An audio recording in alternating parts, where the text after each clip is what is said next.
The big guns are out in the final days before the midterm elections the Democrats need to generate a big turnout. This election is not a referendum. It's a choice. It's a choice between two vastly different visions for America.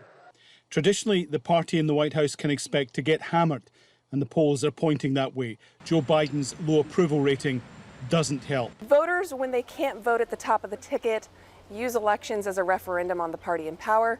And so most of the time, the president's party loses seats in the House during midterm elections. Losing the House could spell real problems for Joe Biden's agenda and legacy.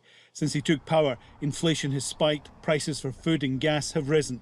His successes in cutting drug prices, addressing climate change, rebuilding infrastructure is not energising voters. Republicans want to end the January 6th hearings, investigate Biden for as yet unspecified reasons, reform how payments are made to US seniors, and some are pushing for a restrictive national abortion law. Biden can veto some of that, but not all.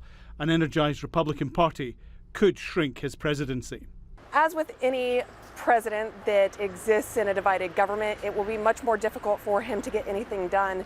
And as we know, in an era of polarization, what we've experienced in the last 30 plus years is that presidents in divided government have a very difficult time passing their agenda. Many Republicans running this time round believe the last presidential election was stolen, and they won't commit to accept the result if they lose.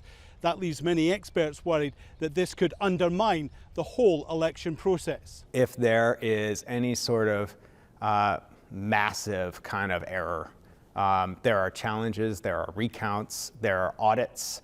So to not concede, to refuse to accept the results, as long as all of those processes have been gone through, is just further erodes trust in the system. The pain of the economy remains voters' top concern. A hammering here could leave Biden not just unable to push his agenda, Things are looking good, but might damage him so badly the idea of running again in 2024 could be ended right here. Alan Fisher, Al Jazeera, Washington.